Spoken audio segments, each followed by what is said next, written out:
अस्सलाम वालेकुम स्टूडेंट्स, मैं हूं आपका टीचर सुबह। स्टार्ट करते हैं अपना आज का लेसन। आज हम करने जा रहे हैं exercise 7B। Exercise 7B start करने से पहले हम कुछ कॉन्सेप्ट्स देखेंगे, ठीक है। तो स्टार्ट करते हैं अपना आज का लेक्चर। तो सबसे पहले हम ये छोटा सा कॉन्सेप्ट समझ लेते हैं, ठीक है, कि यहाँ पे हमें गिवन है दो पैरेलल लाइंस, ठीक है। जैसे हमारे पास है लाइन ए बी और सी डी। तो ये दोनों लाइंस आपस में पैरेलल हैं, ठीक है। पैरेलल का कॉन्सेप्ट हमने समझा था, ठीक है। तो दोस्त एक साथ जाने वाली जो लाइंस हैं ये पैरेलल हैं, ठीक है, जो कि आपस में टच ना करें। इन दो पैरेलल लाइंस को एक थर्ड लाइन जो है ये कट कर रही है, ठीक है। ये जो पी क्यू लाइन है ज्योमेट्री के अंदर, इसको कहते हैं ट्रांसवर्सल, ठीक है। तो ज्योमेट्री के अंदर जब दो पैरेलल लाइंस को एक लाइन कट कर रही है, ये जो लाइन है ये ट्रांसवर्सल कहलाती है, ठीक है, जो कि दो लाइंस को कट कर रही है, ठीक है, जो कि पैरेलल हैं। तो पी क्यू जो है ये ऐसी लाइन है जो कि इन पैरेलल लाइंस को कट कर रही है, ठीक है। तो इस लाइन को कहेंगे ट्रांसवर्सल, ठीक है। ओके, तो अब इस फिगर के अंदर हम कुछ और कॉन्सेप्ट समझते हैं कि जब ऐसा हो कि दो पैरेलल लाइंस को एक लाइन ऐसे कट कर रही है, तो इस सूरत में बनने वाले जो हमारे पास एंगल्स हैं वो हैं हमारे पास ए बी सी डी और डब्ल्यू एक्स वाई ज़ेड। तो इन दोनों पॉइंट्स के गिर्द जो हैं ये 4 एंगल्स बन रहे हैं, ठीक है। जब इस तरह से लाइन कट करती है पैरेलल लाइंस को, तो 4 एंगल्स यहाँ पे बनेंगे और 4 एंगल्स यहाँ पे बनेंगे। अब यहाँ पे जो बनने वाले एंगल्स हैं, ठीक है, इनको हम क्या कहेंगे? तो देखिए यहाँ पे लिखा है कि angle A and W R corresponding angles. Angle A और एंगल डब्ल्यू ये आपस में कोरेस्पॉन्डिंग एंगल्स कहलाएंगे, ठीक है। कोरेस्पॉन्डिंग का मतलब होता है मुशाबह, ठीक है, यानी सेम सेम जो होते हैं, ठीक है। तो ये दोनों आपस में कोरेस्पॉन्डिंग एंगल्स कहलाएंगे, ठीक है। तो ये जो एंगल बन रहा है ए, ठीक है, यहाँ पे इस पॉइंट पे ये जो पॉइंट है, ठीक है, ये जो एंगल है, ये एंगल ए जो है ये कोरेस्पॉन्डिंग एंगल है एंगल डब्ल्यू के। तो यूं हमारे पास ये जो एंगल्स हैं ये कोरेस्पॉन्डिंग एंगल्स कहलाते हैं, ठीक है। तो ये आपने याद रखना है। इसके अलावा angle D and X are alternate angles. इसके अलावा एंगल डी और एक्स, अब एंगल डी है हमारे पास ये, ठीक है, यहाँ पे जो बनने वाला एंगल है, और एंगल एक्स है यहाँ पे बनने वाला एंगल, इनको अल्टरनेट एंगल्स कहते हैं, ठीक है। उर्दू में मुतबादिल होता है, ठीक है, अल्टरनेट का मतलब। तो ये जो दो एंगल्स हैं, ठीक है, ये इनकी डायरेक्शन जो है ये ऑपोजिट साइड्स के ऊपर है, ठीक है, लेकिन इनको हम अल्टरनेट एंगल्स कहेंगे, ठीक है, ये आपने याद रखना है। इसके बाद angle C and angle X are interior angle. तो यहाँ पे एंगल सी और एक्स जो हैं ये इंटीरियर एंगल्स कहलाएंगे। इसी तरह से डी और डब्ल्यू भी इंटीरियर एंगल्स कहलाएंगे, ठीक है। ये इन लाइंस के जो अंदर जो बन रहे हैं ना, ठीक है, ये जो अंदर वाले हैं, इन साइड जो हैं, ये एंगल्स इंटीरियर एंगल्स कहलाएंगे, ठीक है। तो ये आपने कॉन्सेप्ट याद रखना। एक है हमारे पास कोरेस्पॉन्डिंग एंगल्स, ठीक है, ये एंगल ए जो बन रहा है, ठीक है, यहाँ पे ये और एंगल डब्ल्यू, ये दोनों आपस में कोरेस्पॉन्डिंग एंगल्स का पेयर है, ठीक है। इसके अलावा यहाँ पे जो अल्टरनेट एंगल है वो है एंगल डी और एक्स, ठीक है, ये अल्टरनेट एंगल है, ठीक है। और इसके अलावा इंटीरियर एंगल मैंने बताया सी और एक्स जैसे हैं, ये इन लाइंस के अंदर बन रहे हैं, इन साइड बन रहे हैं, ठीक है। तो ये दोनों आपस में इंटीरियर एंगल्स का पेयर कहलाएगा, ठीक है। तो एक और बात आपने याद रखनी है कि दो कोरेस्पॉन्डिंग एंगल, जैसे कि हमारे पास एंगल ए और एंगल डब्ल्यू है, ये दोनों एंगल जो होते हैं, दो कोरेस्पॉन्डिंग एंगल का पेयर जो होता है ये सेम होते हैं, ठीक है, यानी इनकी जो वैल्यूज़ होती हैं वो सेम होती हैं। जितना एंगल ये है इतना ही इसकी वैल्यू होगी, ठीक है। तो दो कोरेस्पॉन्डिंग एंगल जो होते हैं इनकी वैल्यूज सेम होती हैं, ठीक है। इसके अलावा दो अल्टरनेट एंगल जो होते हैं इनकी भी वैल्यूज सेम होती हैं। जैसे डी और एक्स है, ये दोनों सेम होंगे, ठीक है, जितना ये होगा इतना ही डिग्री ये भी होगा, ठीक है। तो दो कोरेस्पॉन्डिंग एंगल्स अल्टरनेट एंगल इनकी वैल्यूज सेम होती हैं, ठीक है। इसके अलावा हमने एक वर्टिकल ऑपोजिट एंगल देखा था, जैसे बी और डी है और ए और सी हैं। तो ये जो वर्टिकल ऑपोजिट एंगल्स थे, ठीक है, जो हमने लास्ट एक्सरसाइज में पढ़ा था, ये सेम होते हैं। और ये तीन चीज़ें भी आपने याद रखनी है, ठीक है। एक तो वर्टिकल एंगल्स हैं और साथ में कोरेस्पॉन्डिंग, अल्टरनेट और इंटीरियर, ये कॉन्सेप्ट्स आपने इस एक्सरसाइज में याद रखने, ठीक है। तो स्टार्ट करते हैं इस एक्सरसाइज को। सबसे पहले हम अपने क्वेश्चन 1 की तरफ चलते हैं। तो क्वेश्चन 1 में हमें एक फिगर दी गई है, ठीक है। तो इसके अंदर जो है हमने ट्रायंगल ए बी सी, तो इसमें जो है हमें दो पैरेलल लाइन गिवन है, ठीक है, इन द फिगर।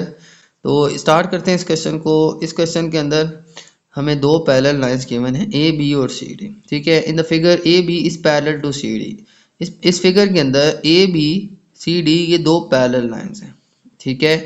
और इनको दो लाइंस कट कर रही हैं पी क्यू और आर एस, ठीक है।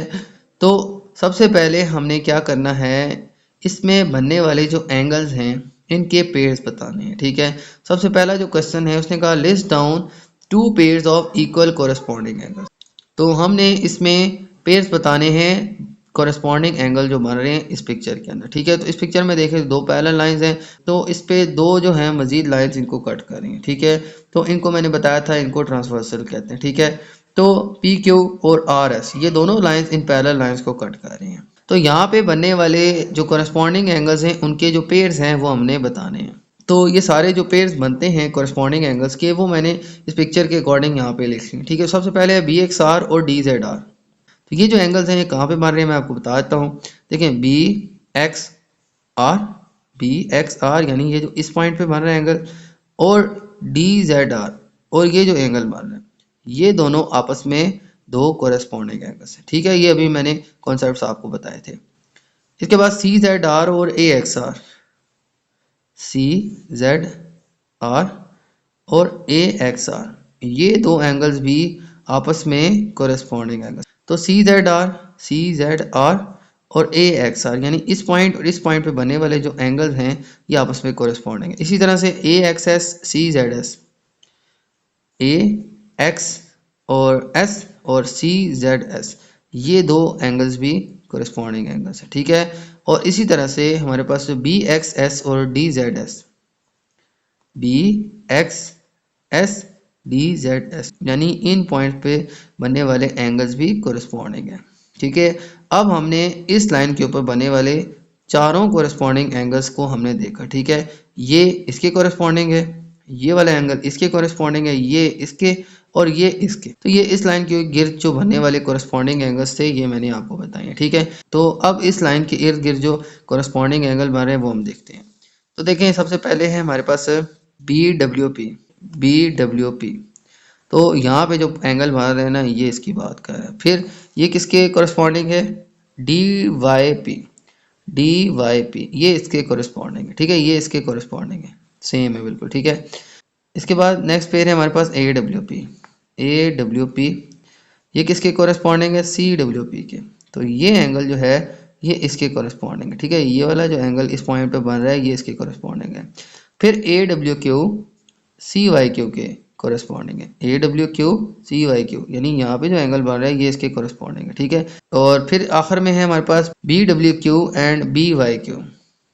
तो बी डब्ल्यू क्यू और डी वाई क्यू ये और ये एंगल भी आपस में कोरस्पॉन्डिंग है, ठीक है। तो यहाँ पे 8 कोरस्पॉन्डिंग एंगल्स के पेयर बनेंगे, ठीक है।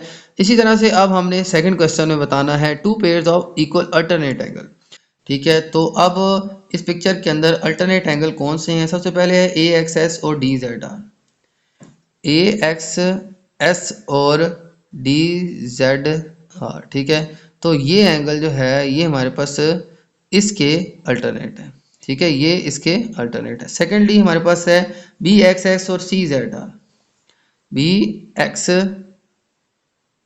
एस, ठीक है। ये वाला जो एंगल है ये किसके अल्टरनेट है, सी जेड आर के यानी कि इसके, ये इसके अल्टरनेट एंगल है, ठीक है। नेक्स्ट जो है वो है ए डब्ल्यू क्यू यानी ये जो एंगल है ये किसके अल्टरनेट है, डी वाई पी यानी कि इसके, ये इसके अल्टरनेट है, ठीक है। इसी तरह से नेक्स्ट है हमारे पास बी डब्ल्यू क्यू। तो बी डब्ल्यू क्यू यानी ये जो एंगल है ये किसके अल्टरनेट है, सी वाई पी के। तो सी वाई पी यानी इसके, ये इसके अल्टरनेट एंगल है, ठीक है। ये आपस में जो अल्टरनेट एंगल्स थे ये अब हमने यहाँ पे लिख दिए। तो अब हमने बताने हैं इंटीरियर एंगल्स, ठीक है। तो ये जैसे ये इंटीरियर एंगल हैं तो ये इनके पेयर हम बताते हैं। सबसे पहले ए एक्स एस और C Z R, A X S और सी जेड आर तो यानी ये दो इंटीरियर एंगल्स का पेयर है, ठीक है। इसके बाद नेक्स्ट है हमारे पास बी एक्स एस और डी जेड आर। तो बी एक्स एस और डी जेड आर ये इसके साथ इंटीरियर एंगल का पेयर बन जाएगा, ठीक है। इसके बाद A W Q and C Y P, A W Q CYP, ये दो आपस में इंटीरियर एंगल्स का पेयर आ जाएगा। फिर आ जाएगा BWQ and DYP, BWQ and DYP, ये दोनों आपस में दो इंटीरियर एंगल्स का पेयर आ जाएगा। ठीक है, तो ये इंटीरियर एंगल्स हो गए, ये भी इंटीरियर, ये भी इंटीरियर, ये भी इंटीरियर, और ये आपस में अल्टरनेट, ये भी आपस में अल्टरनेट, ये इसके अल्टरनेट, ये इसके अल्टरनेट, और फिर बाकी मैंने 8 पेयर बताए थे आपको कोरिस्पॉन्डिंग एंगल्स। तो ये था स्टूडेंट इसका पार्ट 1। चलते हैं इसके नेक्स्ट पार्ट की तरफ। अब हमारे पास इसका बी पार्ट है, is BWQ equals to AXR, explain your answer. अब हमने बताना है कि ये जो इस पिक्चर के अंदर बनने वाला एंगल BWQ है वो क्या एंगल AXR के इक्वल है। ठीक है, तो अब ज़रा हम चेक करते हैं कि ये किस एंगल की बात करें। देखें पिक्चर के अकॉर्डिंग BWQ यानी ये जो एंगल है क्या ये इक्वल है AXR के, यानी इस एंगल के, यानी ये जो एंगल है ये क्या इस एंगल के इक्वल है। तो ये दोनों आपस में इक्वल नहीं है क्योंकि ये दोनों लाइंस आपस में पैरेलल नहीं है। ये दो लाइंस पैरेलल होती ना तो फिर ये एंगल इसके बराबर होता।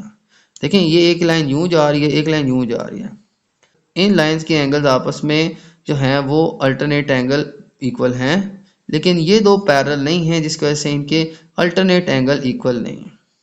हमेशा पैरेलल लाइंस के अल्टरनेट एंगल ही इक्वल होते हैं। ठीक है, जैसे कि ये दो पैरेलल लाइन है तो यहाँ पे और यहाँ पे जो एंगल बन रहा है ना ये इक्वल है, यहाँ पे एंगल बन रहा है, यहाँ पे जो एंगल बन रहा है ये इक्वल है, लेकिन ये दो लाइंस पैरेलल नहीं है तो यहाँ पे जो एंगल बन रहे हैं ये इक्वल नहीं होंगे। ठीक है, तो इसका आंसर आ जाएगा no, BWQ are not equal to AXR। ठीक है, ये BWQ जो एंगल है ये AXR की इक्वल नहीं है बिकॉज एज PQ, ये जो लाइन PQ है एंड लाइन जो हमारे पास है RS आर नॉट पैरेलल। ठीक है, क्योंकि ये दोनों लाइन जो हैं ये आपस में पैरेलल नहीं है। ये पैरेलल होती तो फिर इनके अल्टरनेट एंगल्स इक्वल हो। ये दो लाइंस पैरेलल नहीं है जिसकी वजह से इनके जो अल्टरनेट एंगल है ये इक्वल नहीं है। ठीक है, तो ये इसका आंसर आ जाएगा। ओके, तो सी पार्ट के अंदर अब हमने बताना है is the sum of DYP and CZR equal to 180 degree. तो अब जो हमारे पास फिगर में बनने वाले एंगल्स हैं DYP और CZR, क्या इन दोनों का सम करें तो वो क्या 180 डिग्री के बराबर आता है। देखें एक एंगल है CZ और R, CZR ये हमारे पास ये एंगल बनता है। ठीक है, और सेकेंडली है हमारे पास DYP, DY और P, ये वाला जो एंगल है। ठीक है, एक ये और एक ये, यहाँ पे और यहाँ पे जो एंगल बनते हैं क्या इन दोनों का सम करें 180 डिग्री आता है। तो देखें इन दोनों का सम 180 डिग्री नहीं आता। ठीक है, उसकी भी वजह यही है कि ये दोनों लाइंस आपस में पैरेलल नहीं है। देखें ये दोनों आपस में इंटीरियर एंगल बन रहे हैं। ठीक है, लेकिन ये दो लाइंस पैरेलल नहीं हैं, लिहाजा इन दोनों के जो एंगल्स हैं इनका सम 180 डिग्री नहीं आता।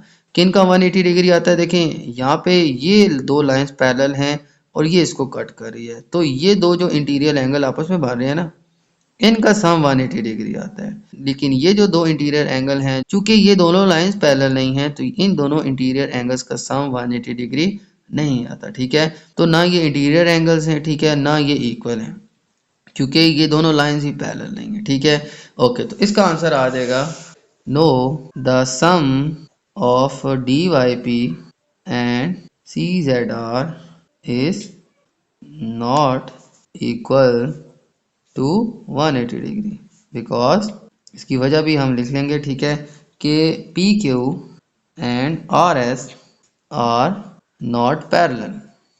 ठीक है, क्योंकि ये जो लाइंस हैं जिनके गिर्द ये एंगल बन रहे हैं, ठीक है, ये आपस में पैरेलल नहीं है। ठीक है, जिसकी वजह से ये दोनों जो हैं इनका सम 180 डिग्री नहीं आएगा। ठीक है, ओके, तो ये था स्टूडेंट पार्ट 1। ठीक है, तो चलते हैं नेक्स्ट पार्ट की तरफ।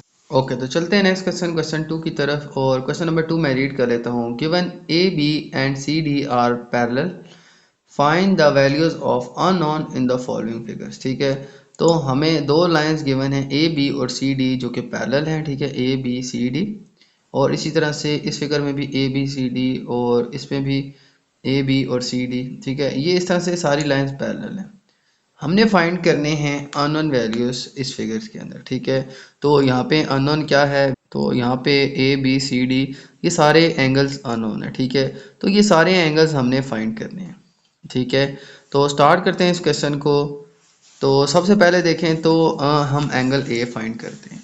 तो यहाँ पे देखें तो एंगल ए जो है ये 117 डिग्री जो एंगल है, ठीक है, ये 117 डिग्री जो है ये इस एंगल के वर्टिकल ऑपोजिट एंगल है, ठीक है। और वर्टिकल ऑपोजिट क्या होते हैं, इक्वल होते हैं, ठीक है। मैं रिपीट कर लेता हूँ, हमने लास्ट चैप्टर्स में भी पढ़ा था कि वर्टिकल ऑपोजिट एंगल जो है ये इक्वल होते हैं। तो ये दोनों एंगल जो हैं ये वर्टिकली ऑपोजिट एंगल है, ठीक है। तो ये दोनों वर्टिकली ऑपोजिट एंगल है, ठीक है। तो जो ये एंगल है वही इसकी वैल्यू होगी, ठीक है। तो ए जो है तो किसके इक्वल आ जाएगा, 117 के। तो फर्स्ट जो हमारा एंगल है एंगल ए वो किसके बराबर आ जाएगा, 117 डिग्री, ठीक है, क्योंकि ये वर्टिकली ऑपोजिट एंगल्स हैं, ठीक है। ओके, तो यहाँ पे हम बेशक लिख भी दें कि ये वर्टिकली ऑपोजिट एंगल है, ठीक है। तो ये दोनों वर्टिकली ऑपोजिट एंगल थे, ठीक है, जिसकी वजह से ए जो है ये किसके इक्वल है, 117 के। ओके, इसके बाद देखें तो अब हम बी फाइंड करते हैं। तो बी जो है ये 117 के कोरस्पॉन्डिंग एंगल है, ठीक है। तो ये और ये आपस में कोरस्पॉन्डिंग एंगल्स हैं, ठीक है। तो ये आपस में इक्वल है, तो बी जो है वो आ जाएगा हमारे पास 117। तो बी जो है ये आ जाएगा 117 डिग्री, ठीक है। तो ये हम लिख लेंगे कि कोरस्पॉन्डिंग एंगल्स, ठीक है, कोरस्पॉन्डिंग एंगल्स, ठीक है, क्योंकि ये दो लाइन जो हैं ये पैरेलल हैं। तो यहाँ पे ये जो लाइन कट कर रही है ये यहाँ पे कोरस्पॉन्डिंग एंगल्स बना रही है, ठीक है। ओके, तो अब बात करते हैं हम एंगल सी की। तो एंगल सी जो है ये यहाँ पे एक इंटीरियर एंगल है, ठीक है। तो ये दोनों आपस में इंटीरियर एंगल्स हैं और इन दोनों इंटीरियर एंगल्स का सम क्या आ जाएगा हमारे पास, 180 डिग्री, ठीक है। हमने लास्ट कॉन्सेप्ट में पढ़ा था कि ये दो जो हैं ये इंटीरियर एंगल्स होते हैं और इनका सम जो होता है यानी इन दोनों को ऐड करें तो 180 के इक्वल आता है। तो हम लिख लेंगे angle A plus angle C, इनका जो सम आता है वो आता है 180 डिग्री, ठीक है। तो अब यहाँ पे एंगल ए हमें गिवन है 117, ठीक है। ये आपने बात याद रखनी है कि इंटीरियर एंगल्स का सम 180 डिग्री होता है, ठीक है। और ये आ जाएगा 180 और अब 117 को इक्वल टू की दूसरी तरफ ले जाएंगे, ठीक है। तो इसको सब्ट्रैक्ट करने से हमारे पास आ जाएगा -117 करेंगे 180 में से, देखिए ये प्लस है तो दूसरी तरफ जाके माइनस होगा। तो इन दोनों को माइनस करेंगे तो हमारे पास आ जाएगा 63 डिग्री। तो एंगल सी जो है ये हमारे पास आ जाएगा 63 डिग्री, ठीक है। 180 में से 117 माइनस करेंगे तो 63 डिग्री हमारे पास इसका आंसर आ जाएगा, ठीक है। ओके, तो अब देखें, अब हम फाइंड करते हैं एंगल डी। तो ये दो आपस में दो कोरस्पॉन्डिंग एंगल है और ये दोनों आपस में इक्वल होते हैं, ठीक है। तो अल्टरनेट एंगल और कोरस्पॉन्डिंग एंगल्स इक्वल होते हैं, ठीक, लेकिन इंटीरियर एंगल जो है इनका सम 180 डिग्री होता है, ठीक है। ये आपने बातें याद रखनी है। तो ये दोनों आपस में अब कोरस्पॉन्डिंग एंगल्स हैं, ये इक्वल हैं, ठीक है। तो डी जो है वो इक्वल आ जाएगा हमारे पास 78 डिग्री, ठीक है। ये आपस में कोरस्पॉन्डिंग एंगल्स, ठीक है। ओके, तो ये आ जाएंगे हमारे पास student unknown values A B C and D, ठीक है। तो इस तरह से हमने इनको फाइंड करना है। देखें ये आपस में वर्टिकली ऑपोजिट एंगल थे तो ए आ जाएगा 117 और बी कैसे फाइंड किया, ये दोनों कोरस्पॉन्डिंग एंगल थे तो बी भी 117 आ जाएगा, ठीक है। और सी कैसे फाइंड करेंगे, इन दोनों का सम यानी इंटीरियर एंगल्स का सम कितना आता है 180 डिग्री। तो यहाँ पे ए पुट करके 180 से माइनस करेंगे तो सी जो है ये आ जाएगा 63 और इसी तरह से डी जो है ये इसके कोरस्पॉन्डिंग है, ठीक है। तो जो ये है वैल्यू यही इसकी आ जाएगी तो डी भी आ जाएगा हमारे पास 78 डिग्री, ठीक है। ओके, तो ये आ जाएंगे स्टूडेंट हमारे पास इसके आंसर। ओके, अब चलते हैं इसके बी पार्ट की। ओके, तो अब हम चलते हैं बी पार्ट की तरफ। तो बी पार्ट के अंदर देखें तो हमारे पास ई और एफ एंगल फाइंड करना है। तो सबसे पहले हम एंगल ई फाइंड कर लेते हैं। तो अगर हम देखें तो ये दो लाइंस पैरेलल हैं और एक ये लाइन कट कर रही है और एक ये लाइन कट कर रही है। तो इस लाइन को देखें तो ये इन पैरेलल लाइंस को कट कर रही है और ये ई और ये 31 ये आपस में अल्टरनेट एंगल बन रहे हैं, ठीक है। मैं रिपीट कर लेता हूँ, ई और 31 ये दो अल्टरनेट एंगल्स का पेयर बन रहा है तो 31 ही ई की वैल्यू होगी, ठीक है। तो 31 और ई जो है ये आपस में इक्वल है, ठीक है। तो हमारे पास ई जो है ये आ जाएगा 31 डिग्री। ठीक है, तो ई कितना आ जाएगा हमारे पास 31 डिग्री। ठीक है, ओके, ये आपस में अल्टरनेट एंगल है। ठीक है, तो लिख लेंगे अल्टरनेट एंगल। ओके, अब देखिए तो अब हमने एंगल एफ फाइंड करना है। तो एफ जो है ये इन दोनों लाइंस को यहाँ पे कट कर रहे हैं, तो एफ के साथ जो लाइन है ये कट कर रही है इसको। ठीक है, तो ये आपस में दो अल्टरनेट एंगल्स बन रहे हैं, एक एफ और एक अगर हम 35 और 31 को मिला लें तो यहाँ पे ये अल्टरनेट एंगल्स बन जाएंगे। तो एफ जो है ये आ जाएगा 35 और 31 दोनों एंगल्स को हम ऐड अप कर लें तो ये यहाँ पे जो टोटल एंगल बनेगा यही एफ होगा, क्योंकि ये दो आपस में फिर अल्टरनेट एंगल का पेयर बन जाएगा और ये आपस में इक्वल होते हैं। ठीक है, तो एफ आ जाएगा हमारे पास, हम 35 और 31 दोनों को ऐड कर दें, 35 प्लस 31। ठीक है, तो दोनों को हम ऐड कर देते हैं तो आ जाएगा हमारे पास 66। ठीक है, तो 66 डिग्री जो है इन दोनों को ऐड करके आएगा, क्योंकि एफ और ये 66 यहाँ पे जो इनका सम आएगा 66, ये दोनों आपस में अल्टरनेट एंगल्स, लिहाजा ये दोनों आपस में बराबर होंगे। ठीक है, यानी कि इन दोनों का सम यानी 66 और एंगल एफ ये दो अल्टरनेट एंगल बन रहे हैं, लिहाजा ये दोनों एंगल्स आपस में इक्वल होंगे। तो एफ कितना आ जाएगा हमारे पास 66। ठीक है, तो इन दोनों को मैंने ऐड किया तो 66 आया, यही आपस में अल्टरनेट एंगल बन रहे हैं। ठीक है, ओके, तो ये एफ जो है वो आ जाएगा 66 डिग्री। ओके, अब चलते हैं नेक्स्ट क्वेश्चन की तरफ। ओके, तो नेक्स्ट क्वेश्चन देखें तो यहाँ पे हमने जी और एच फाइंड करना है। ठीक है, तो अब अगर हम बात करें तो ये दो लाइंस पैरेलल हैं। ठीक है, ये ए बी और ये सी डी। अब यहाँ पे ये लाइन इनको कट कर रही है, लिहाजा ये एंगल इसके अल्टरनेट एंगल है। ठीक है, यानी 83 जो है ये इस जी के इक्वल है। तो हमारे पास इस पार्ट के अंदर जी की वैल्यू जो आ जाएगी वो कितनी आ जाएगी 83, क्योंकि ये आपस में अल्टरनेट एंगल्स का पेयर बन रहा है। ठीक है, ये दोनों आपस में अल्टरनेट एंगल 83 और जी, तो ये दोनों इक्वल हैं, तो जी इक्वल आ जाएगा 83 के। ओके, जी आ जाएगा हमारे पास 83।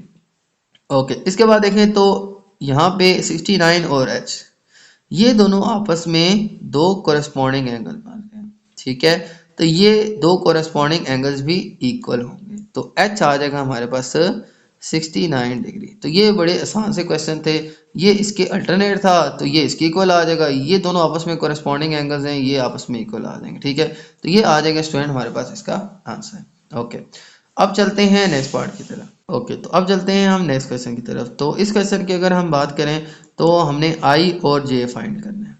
ठीक है, तो हमारे पास दो जो पैरेलल लाइंस हैं वो है हमारे पास ये और ये। तो सबसे पहले हम एंगल जे फाइंड कर लेते हैं। तो जे एंगल जो है ये अगर आप देखें तो ये दो पैरेलल लाइंस हैं, तो यहाँ पे ये लाइन इनको कट कर रही है, तो 60 और जे ये दो एंगल्स हैं, ये आपस में अल्टरनेट एंगल्स हैं, तो ये दोनों आपस में इक्वल होंगे। ठीक है, मैं रिपीट कर लेता हूँ, जे और 60 ये दोनों आपस में इक्वल एंगल, तो जे कितना आ जाएगा हमारे पास 60 डिग्री। ठीक है, तो जे आ जाएगा हमारे पास इस क्वेश्चन के अंदर 60 डिग्री। ठीक है, तो जे आ जाएगा हमारे पास 60 डिग्री। ओके, क्योंकि ये दोनों आपस में क्या है अल्टरनेट एंगल है। ओके, अब देखें तो यहाँ पे एंगल आई और ये जो दो एंगल हैं, ठीक है, इन दोनों को मिला लें तो ये और ये यहाँ पे ये जो कंप्लीट एंगल बन रहा है ये और ये आई एंगल, ये दोनों इंटीरियर एंगल्स बन जाएंगे। ठीक है, मैं रिपीट कर लेता हूँ, यहाँ पे ये दो पैरेलल लाइंस हैं, तो ये आई और इन दोनों को ऐड कर लूँ तो 75 और 60 को मिला के जो एंगल बनता है ये और आई, ये दो अब दो इंटीरियर एंगल्स बन रहे हैं, इन दोनों का सम कितना आएगा 180 डिग्री के। ठीक है, तो अब हम क्या करते हैं कि इन दोनों का सम अप कर लेते हैं। तो आई जो है तो आई प्लस 75 प्लस 60, ठीक है, इक्वल्स टू 180 डिग्री। ठीक है, यानी इन दोनों को ऐड करें 75 और 60 को और साथ में आई प्लस करें। ठीक है, तो इन तीनों का जो सम आएगा वो 180 डिग्री आएगा। मैं रिपीट कर लेता हूँ, ये आई और इन दोनों को मिला के जो एंगल बनता है ये दोनों आपस में इंटीरियर एंगल्स बन रहे हैं, तो इन दोनों का सम आता है 180 डिग्री। तो आई और प्लस 75 प्लस 60 ये ऐड कर लेंगे। ठीक है, और ये भी आई के साथ ऐड करेंगे, तो इन दोनों को ऐड करके आई के साथ ऐड करेंगे तो ये आ जाएगा हमारे पास टोटल 180 डिग्री। ठीक है, तो अब इसको सॉल्व करते हैं, 75 प्लस 60 आ जाएगा हमारे पास, तो आ जाएगा हमारे पास 5 एंड 7 है 6 आ जाएगा हमारे पास 13, तो 135 आ जाएगा, ठीक है। और ये आ जाएगा 180 डिग्री। अब आई की वैल्यू फाइंड करनी है। 135 दूसरी तरफ जाके सब्ट्रैक्ट हो जाएगा, ठीक है। तो 180 डिग्री माइनस 135, तो 180 में से 135 हम सब्ट्रैक्ट करेंगे तो हमारे पास आंसर आ जाएगा। देखें 135 और 180, तो हम कैरी ले लेंगे तो आ जाएगा हमारे पास 7 और 10 आ जाएगा। 10 में से 5 माइनस करेंगे तो 5, 7 में से 3 माइनस करेंगे तो 4 और यहाँ पे 0 आ जाएगा। तो हमारे पास आई जो है ये आ जाएगा 45 डिग्री, ठीक है। तो इस तरह से स्टूडेंट हमारे पास आई और जे दोनों अननोन वैल्यूज जो हैं हमारे पास आ जाएंगे, ठीक है। ओके, तो ये थे स्टूडेंट आज के हमारे क्वेश्चंस। उम्मीद है आपको क्वेश्चन समझ आ गए होंगे। तो मेरी वीडियो अच्छी लगे तो मेरी वीडियो को लाइक कर दीजिएगा, मेरे चैनल को सब्सक्राइब कर दीजिएगा और ये वीडियो अपने बाकी दोस्तों के साथ भी शेयर कर दीजिएगा। इजाज़त चाहते हैं आपसे, अल्लाह हाफिज़।